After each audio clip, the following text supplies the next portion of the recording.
La parte quirúrgica puede representar una alteración en ese proceso de desarrollo a temprana edad de la paciente, generando ya afectación. La parte del intestino sí está relacionada con la parte hormonal porque hay una absorción de ciertos componentes químicos que estimulan también la liberación de las hormonas. Está relacionado también con la parte inmunológica, es autoinmune. El mismo organismo desarrolla esta tipo para desarrolla esta disfunción como tal. Hay efectos sistémicos, hay una hipocalcemia severa. ¿Qué es hipocalcemia severa? Anemia, dice al final. ¿Dónde? Dice anemia al final. Orina, ¿no ve? ¿Quién dice orina? Más 5.4, hermano. ¿Dónde se ve? En la sangre. Hay una disfunción. Y a través de la sangre, ¿a dónde se busca llegar este calcio? Lo más común. ¿Qué? Hueso, es lo más común. Pero también el calcio está relacionado con las funciones musculares, ¿sí o no? Hay parte de la contracción muscular que necesita también de ion de calcio. Hay algunas personas que sí presentan dolor, mucho dolor en los miembros inferiores. Dice, son mis huesos, pero representa el dolor en el músculo. La parte de la transmisión nerviosa necesita igual ion calcio, ¿sí o no? Necesita, tal vez no en gran demanda como el hueso amerita, pero igual necesita para la transmisión de impulsos nerviosos. Entonces ahí estamos hablando de una larga lista de condicionantes que puede estar desencadenando el déficit de calcio. Es muy importante, no solo los huesos. Manifestaciones clínicas en la pestaña, la hiperdigitabilidad, la persona está fregada en la parte neuromuscular, está totalmente nerviosa, afectada, que se pone mal y ya presenta como una crisis de ansiedad en algunos lo desarrollan. ¿Por qué? Porque el mismo cuerpo genera como contracciones involuntarias en algún momento, por la poca cantidad de calcio que puede haber, y sobreexige más, y el músculo se ve como que ustedes han jugado alguna vez un juego jet y cuando se les ve en internet se laguea, o sea, se pierde la señal, se pierde más lento el juego, o cuando ve un video en YouTube se pierde la señal y se vuelve más entrecortado. Esa misma función la tendremos. Va a estar queriendo funcionar y como que se va a cortar la señal, se pierde la señal como tal, se interrumpen las señales nerviosas y genera esa alteración. Entonces, por lo contrario, vamos a tener el hiperparatiroidismo. Dame rápido, Miguel. Se acabó nuestro estado. 100 veces no debo jugar en clases. No, 100 veces no debo jugar en clases para que no vaya a entregar a dirección.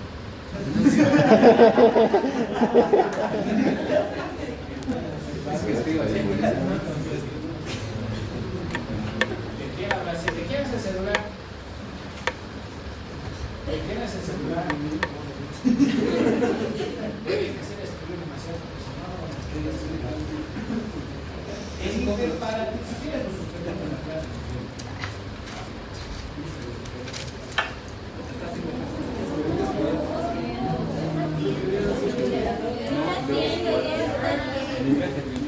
Si reaccionarías de otra forma, Miguel, te lo tomaría bien. Es de más. Pregunta qué ha pasado con te vas a entregar el negocio.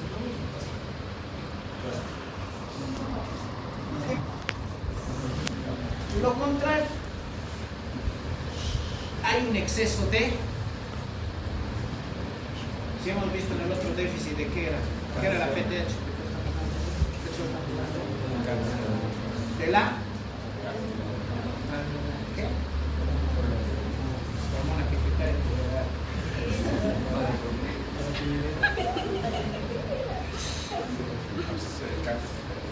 Paratormona, la hormona paratiroidea. Vamos a desglosar en tres causas. La primaria, un adenoma paratiroideo. Hay una masa presente en la zona.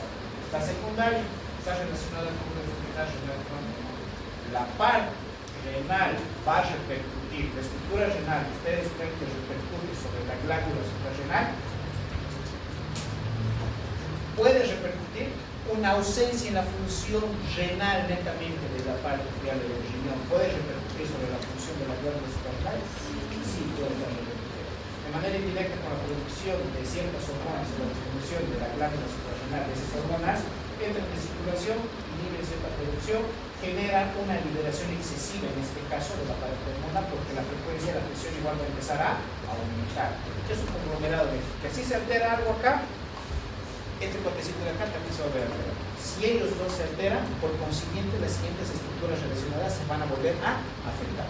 Pero si nosotros controlamos a esta estructura, por consiguiente que están conectados de manera indirecta por un torrente sanguíneo y por una vía hematógena, están relacionadas en su activación. La parte terciaria es autonómica, la parte glandular es posterior a una enfermedad renal crónica. Las personas que tienen enfermedades renales que pasan por el crónico con nivel de ALS y demás cuestiones tienen una afectación neta sobre esta glándula, generando ya ciertas malformaciones, alteraciones en la estructura y control. Hay efectos sistémicos, hay una hipercalcemia. Tenemos más calcio, súper bien. Todo lo contrario, tenemos que mantener. ¿Cuál es el valor normal del calcio? El calcio es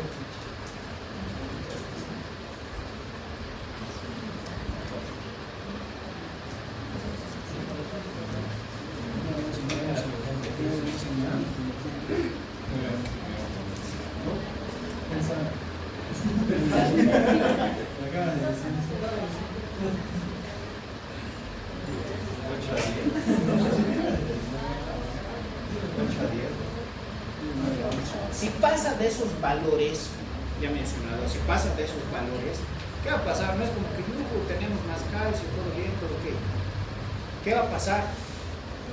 Ese calcio que está circulando por la sangre llega al riñón, y el riñón tiene una estructura filtrante. ¿Y de qué se encarga esa estructura filtrante? De filtrar, básicamente. Va a dañar su estructura neta del glomérulo, el calcio que va a llegar. ¿Por qué va a haber un acúmulo de calcio? Va a empezar a pasar hacia la orina. Puede haber producción de calcio. Hay los cristales de calcio, porque este calcio se va a empezar a fragmentar. Hay los cristales de calcio en un EPO, en un examen general de orina. Cuando hacemos un estudio más avanzado de la orina, vamos a encontrar presencia de calcio. No es normal. No es normal tener un nivel elevado de calcio en la orina, ni la presencia total de estos cristales. Ya conlleva una alteración renal, hay una obstrucción, por eso está aquí igual, hay la producción de estos químicos. ¿Qué impacto morfológico va a tener una resorcionosis? Va a haber una osteoitis fibrosa quística. Ya todo lo contrario a lo otro, vamos a tener una subducción, puede haber masas de calcio alrededor del hueso, litiasis renal, que les mencionaba, esa obstrucción por los calcios. Siguiente, Rodrigo, por favor. En relación a la glándula suprarrenal, tenemos que mencionar primero su estructura.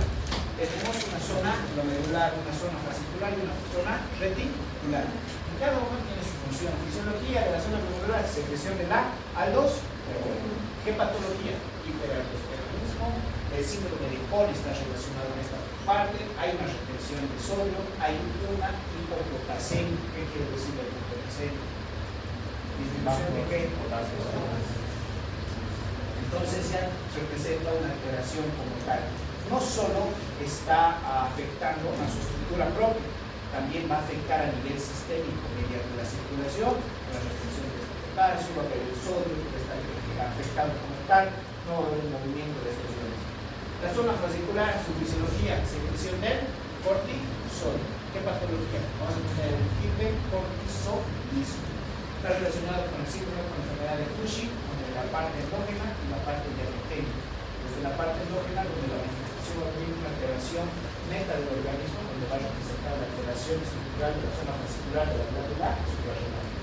La zona reticular, su fisiología, secreción de andrógenos. Su patología, síndrome adrenogenital.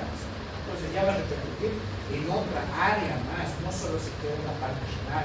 Si hay una afectación de los riñones, si hay, por ejemplo, en el reflujo vesicular grado 5, ¿qué características tiene? Reflujo vesicular grado 5. Hay un retorno anómalo de la orina que va a comprometer la estructura renal, donde el intersticio renal también se ve comprometido porque ese espacio lo está ocupado con la orina. Hay una torsión envolvente como tal. Entonces, en esta zona, nosotros vamos a encontrar, por ejemplo, una afectación sobre el riñón como tal. Se pierde la función. En este caso, puede repercutir sobre la glándula suprarrenal. En un caso mucho más excesivo, donde no se esté logrando controlar, se esté progresando, sí puede tener una afectación, donde va a afectar a todo el organismo. ¿Ya? Dale, por favor. La parte suprarrenal en la médula va a estar relacionada con ciertas disminuciones de las funciones de nosotros vamos a ir bien. Donde va a tener una afectación bilateral, representa el 10%, afectan a ambas glándulas suprarrenales. La afectación, un 10% de todas las afectaciones son bilaterales. Extra suprarrenales, localizados en los paraganglios y los paragangiomas, que se conocen igual, son 10%, son estructuras por fuera de esta glándula que representan igual una afectación la misma, igual a poco 10%. Cada una de estas está relacionada con el 10%. La parte pediátrica va a tener una presentación en la infancia. ¿Por qué? Aparte de las mujeres, también es común encontrar desarrollo de hitos en niños.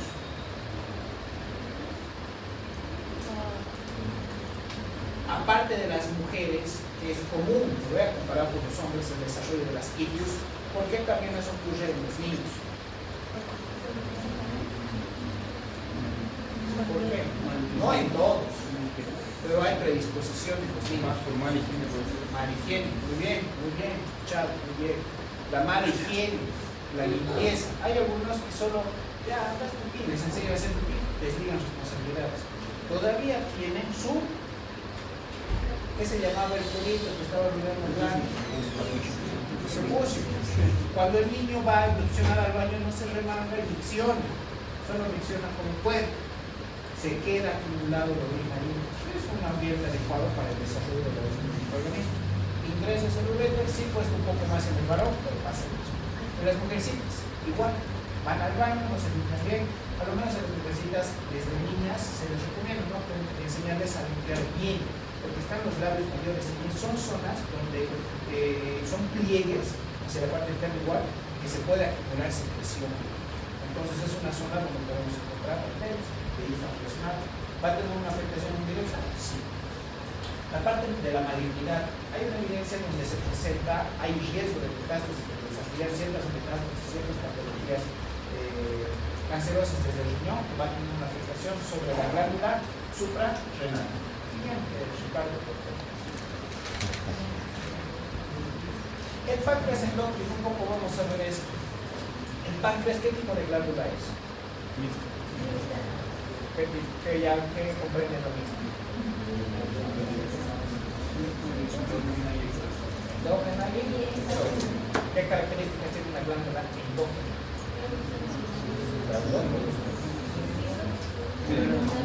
Y cómo vierten su contenido, básicamente. Las glándulas exógenas, ¿qué hacen?